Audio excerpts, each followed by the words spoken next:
여러분들도 아시다시피 계시록은 이 역사적 사건이나 또 실제적인 그런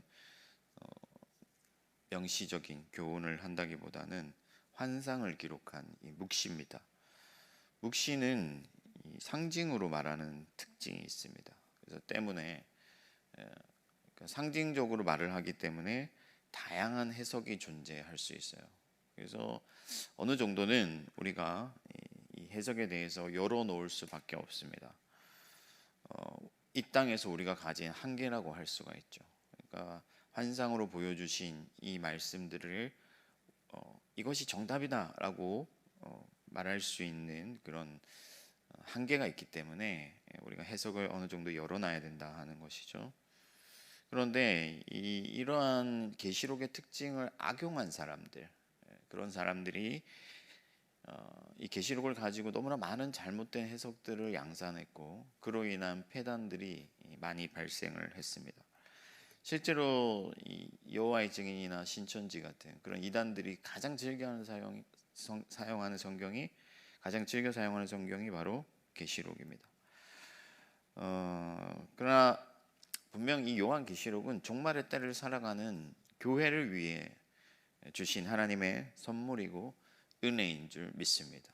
비록 우리가 해석하기가 어렵고 또 여러 가지 불편한 점들이 있지만은 이 계시록이라는 성경을 피해가기보다는 전통적 해석에 입각해서 건강하고 바른 그런 해석들에 입각해서 이 말씀이 우리에게 목표하는 바를 이뤄낼 수 있도록 우리 자신을 하나님께 내어드리고 말씀을 사모하면서 더욱 더 하나님 앞에 나아가야 될 줄 믿습니다. 본격적으로 말씀에 들어가서 우리가 1장에서 3장까지 이 앞에서 살펴봤는데 소아시아의 7교회에게 주님께서 편지를 보내셨어요. 이 편지에 다양한 말씀들을 하셨지만 결과적으로 교회들은 인내의 시간을 지나가야 돼요. 견디고 이겨야 됩니다. 그래서 이 3장이 끝난 이후에 4장부터는 교회들이 끝까지 견디고 이길 수 있도록 격려하고 지도하고 또 그 교회들이 가지고 있는 그런 장차 일어날 일들에 대한 그런 답을 주는 그런 내용으로 이후에 이 계시록 후반부가 기록되어 있습니다. 오늘 우리가 읽은 계시록 4장도 마찬가지인데 요한이 반모섬에 갇혔을 때 다시 나팔 소리와 같은 음성이 들렸고 하늘의 문이 열리고 그가 하나님의 차원, 그러니까 하늘의 차원으로 들어가게 되었어요. 그래서 성령에 사로잡혀서 그가 하나님의 차원으로 들어가게 되었는데 이 하나님께서 그를 초청하시고 그분의 능력으로 환상을 보여주심으로써 요한에게 앞서 우리가 살펴볼 때 7교회 가운데도 그런 말씀이 있었지만 실상이 무엇인지를 알게 하신다 하는 거죠. 그러니까 아이러니가 일어나죠. 환상인데 그게 실상이다 하는 거예요. 우리는 지금 현실 세계를 살고 있기 때문에 이 현실 세계가 리얼리티고 실제고 환상은 그저 꿈에 불과하다고 생각할 수 있지만은 하나님께서는 보이지 아니하는 실제 그 세계 모든 상황을 주도하고 있고 사실은 그렇게 되어질 그 하나님의 차원 그것을 환상을 통해서 보여주심으로써 실상을 깨닫게 하신다 하는 거예요. 그러므로 이 그리스도인들은 몽상가들이에요. 이 현실을 벗어나서 하나님이 보여주시는 환상을 쫓는 자들. 그것이 바로 실상이기 때문에 하나님은 요한에게 실상을 보여줌으로써 마지막 때를 살아가는 우리가 인내하고 또 이기며 나아갈 수 있도록 교훈하시고 또 몇 가지 진리들을 우리에게 가르쳐 주시고 있습니다. 그래서 4장에 나타난 그 하나님의 교훈을 생각해 본다면은 먼저 가장 첫 번째로는 하나님만이 예배 받으실 만왕의 왕이시다 하는 거예요. 하나님만이 만왕의 왕이시다. 이 환상의 중심에는 하나님의 보좌가 있어요. 보좌라는 것은 통치하는 자의 자리죠. 그래서 하나님의 권세를 의미하는 겁니다. 다스린다 하는 거죠. 하나님이 이 온 우주의 중심에 한 보좌에 앉으셨다. 유일한 왕이시다 하는 거예요. 그분의 모습이 마치 벽옥이나 홍옥 같았다. 붉은 빛의 어떤 보석 같았다 하고 있는데 이것은 하나님의 통치의 영광과 그 권세를 상징하는 거죠. 그리고 무지개가 있는데 이 무지개는 언약이죠. 그래서 하나님의 이 통치의 신실함, 하나님께서 완전하시기 때문에 그분의 통치는 영원하고 신실하다라는 것을 보여주고 있습니다. 그리고 그 앞에 일곱 횃불은 일곱 영이시다. 일곱이라는 것은 완전수죠. 그래서 일곱 영은 성령의 완전함, 그러니까 완전하신 성령을 말씀하는 거예요. 그러니까 세상을 창조하실 때 하나님께서 성령을 통해서 이 세상을 완전하게 창조하셨잖아요. 그래서 이 모든 내용들이 하나님의 완전하신 통치를 보여준다 하는 거예요. 그리고 네 생물이 등장하는데 이 생물들은 하나님의 명령을 실행하는 영적인 존재들인데 그들도 하나님의 권세를 호위하면서 하나님의 뜻을 실현하는 자들이다. 그래서 모든 장치들이 본자에 앉으신 그 한 분 하나님의 완전한 통치를 보여주고 있습니다. 여러분, 이때 당시에 요한이 살아가고 있던 당시에 그리스도인들에게 있어서 가장 실제적인 통치, 그러니까 보좌가 어디에 있냐면은 이 로마의 황제에게 있거든요. 그래서 황제는 너무 막강한 권세를 가지고 있고 실제로 황제가 살고 있는 그곳은 높이 올려서 그의 보좌를 우러러 보도록, 사람들이 우러러 보도록 했는데 무소불위의 권세를 가지고 모든 것을 자기 뜻대로 하는 지상 최고의 통치자가 바로 로마의 황제였습니다. 근데 그리스도인들은 선택을 받는 거예요. 선택을 요구당하는 거죠. 뭐냐면은 황제를 주로 섬길 것인가, 아니면 한 분 하나님만을 자신들의 왕으로 주로 섬길 것인가.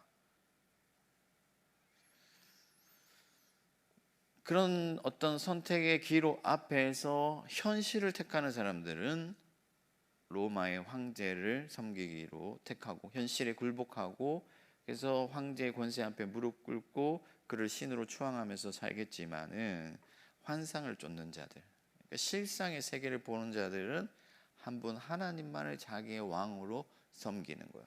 그래서 세상 사람들이 보기에는 이해가 안 되는 거죠. 왜 그렇습니까? 지금 누가 봐도 로마 황제에게 굴복하는 것이 너무나도 당연한 이치이고 이 현실 세계에서는 그것이 마땅한데 저 사람들은, 그리스도인들은 그렇지 않단 말이에요. 뭔가 환상을 쫓듯이 몽상가들처럼, 꿈에서 깨지 않는 사람들처럼 보이지 아니하는 그 왕을 섬기겠다고 하는 것이죠. 여러분, 계시록 4장은 천상의 굳건한 하나님의 통치를 보여주심으로써 우리가 누구를 섬겨야 할 것인가를 분명히 보여주는 줄 믿습니다. 과연 너희는 누구를 섬기겠느냐? 우리에게 묻고 있는 것이죠. 눈앞에 보이는 어떤 권세들과 또 세상의 힘과 돈과 또 명예와 이런 것들에 굴복할 것인지, 아니면 천상의 굳건한 보좌에서 영원토록 다스리시는 하나님만을 섬길 것인지를 우리에게 묻고 있는 것입니다. 바라기는 이 새벽에 여러분들이 오직 주만을 섬기며 하나님의 통치를 받기를 간구하는 이 새벽이 되기를 바랍니다. 여러분, 세상의 요구가 거세죠. 여러분들이 이 세상을 살아갈 때는요, 세상에서 계속 요구하는 것들이 있어요. 이렇게 살아야 되고 저렇게 살아야 되고, 이렇게 하면 출세하고 이렇게 하면 세상의 안전을 보장하고 하면서 세상에 보이지 아니하는 힘이 여러분들을 장악하려고 해요. 그러나 그 힘에 굴복되지 아니하고 오직 주께서 보이신 그 아름다운 환상의 보좌를 쫓으면서 하나님만을 섬기기로 택하는 저와 여러분들이 되기를 축복합니다. 두 번째 교훈은 뭐냐면은 우리가 만왕의 왕께, 한 분 하나님께 천상의 예배를 드려야 된다 하는 거예요. 첫 번째 교훈은 하나님만을 예배해야 된다 하는 것이고, 그분이 만왕의 왕이시다 하는 것이라며, 두 번째 교훈은 우리가 천상의 예배를 드려야 된다. 오늘 네 생물이 등장하는데 사자와 소 그리고 사람 같은, 독수리 같은 그런 생물들이 등장하는데, 이 생물은 에스겔서에도 등장하고 있어요. 에스겔서 1장에 등장하고 있습니다. 그러니까 구약의 이사야라든지 에스겔이라든지 이 환상 가운데에서 하나님을 경험한 그런 성경들은 사실 계시록의 어떤 그 토대가 되는, 근거가 되는 그런 성경들인데, 이 생물들은 하나님을 대신하여 세상을 감찰하는 하나님의 어떤 종들을 상징하는데 앞뒤로 눈이 막 많잖아요. 이것은 무소불위하신, 그러니까 어디에도 계시는 모든 것을 감찰하시는 하나님을 상징하는 것인. 근데 그런 천상의 존재들조차도 하나님 앞에 굴복하고 하나님을 노래하고 하나님을 예배했다. 신령하고 거룩한 존재들도 하나님의 거룩을 노래했다는 거예요.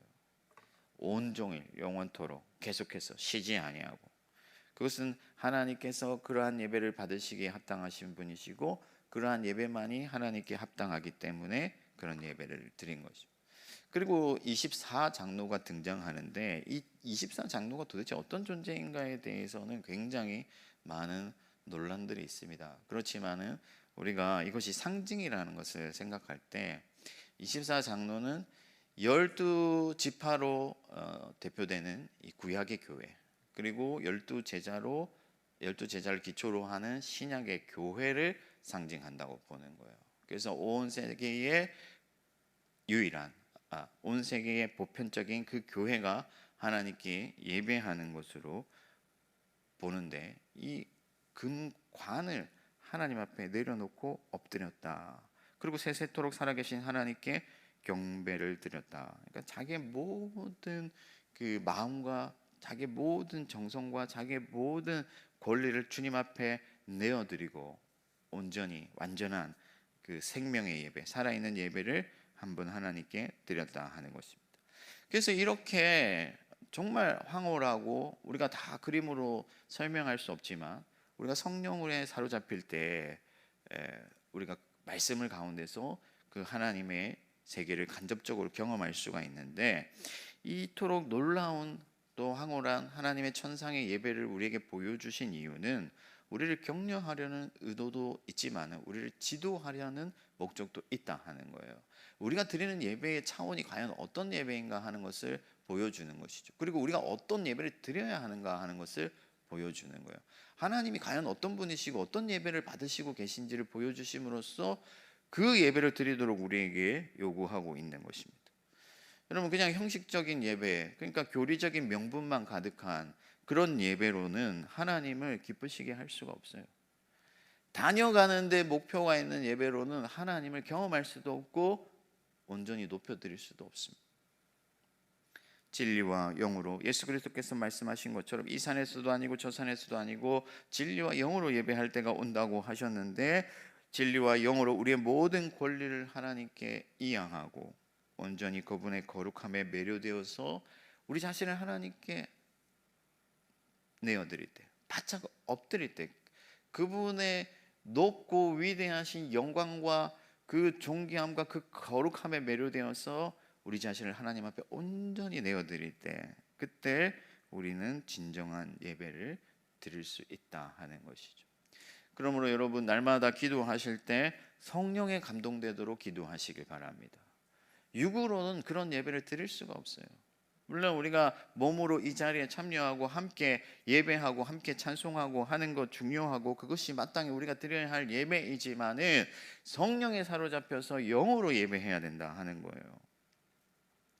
그저 습관에 머물러 있거나 다녀가거나 그런 것에 의미를 두는 예배가 아니라 하나님이 받으실 만한 그런 천상의 세계를 주장하시고 모든 영광과 거룩을 가지신 그 하나님을 예배하려면 우리가 성령에 사로잡혀서 영으로 예배를 드려야 된다 하는 것이죠.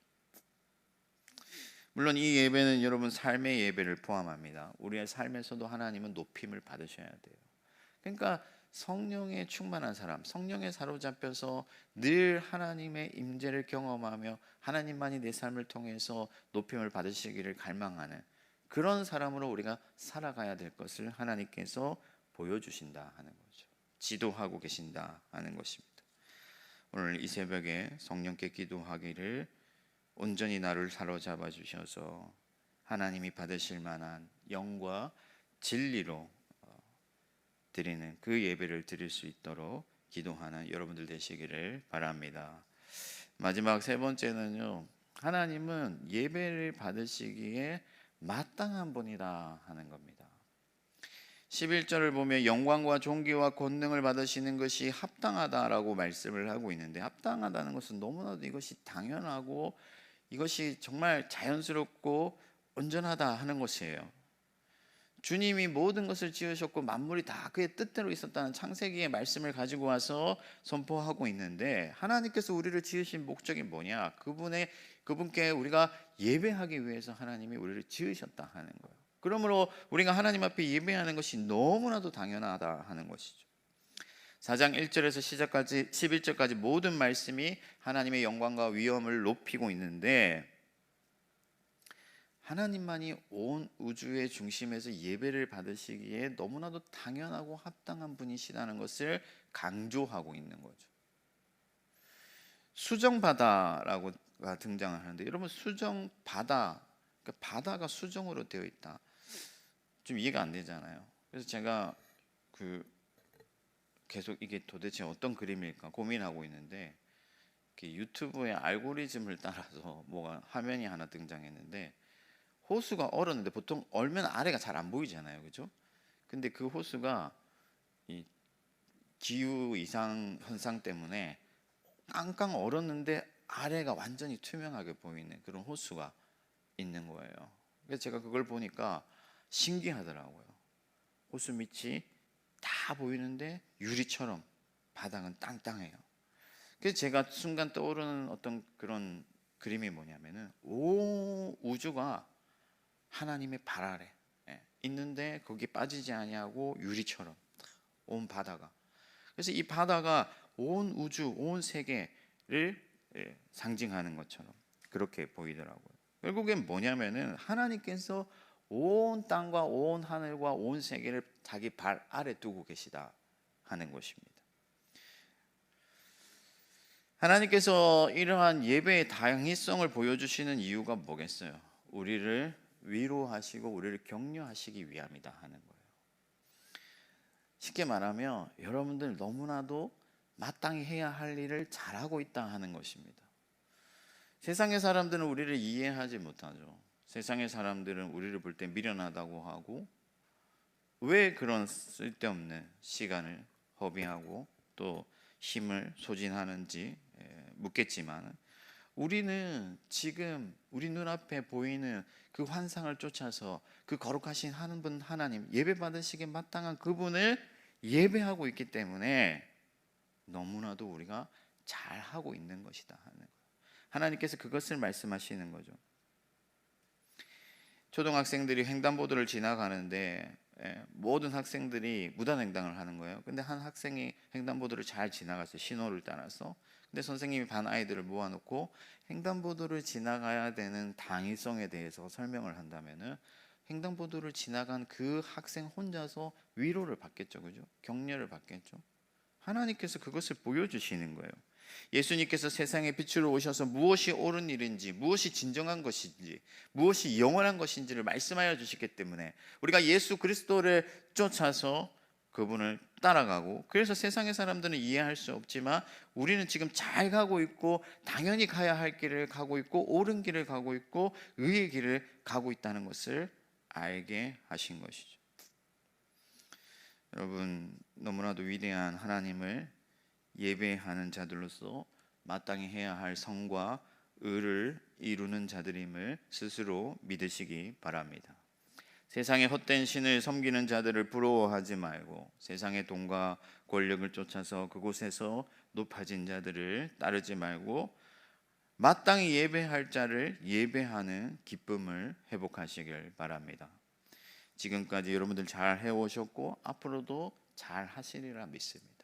여러분들 이 새벽에 하루를 시작하면서 영광의 하나님을 가장 먼저 맞이하는 그런 기쁨을 누리는 자들입니다. 복된 자들이죠. 앞으로도 여러분들 살아갈 동안에 비록 가진 것이 없고 눈앞의 현실은 척박할지라도, 모든 것들이 여러분들을 지치게 만들지라도 성령에 사로잡혀서 환상을 쫓으며 마땅히 예배 받으실 그 하나님을 예배하는 자로 살기를 축복합니다. 말씀을 정리하겠습니다. 여러분, 계시록 4장은 우리에게 누구를 섬길 것인가를 택하라고 말씀합니다.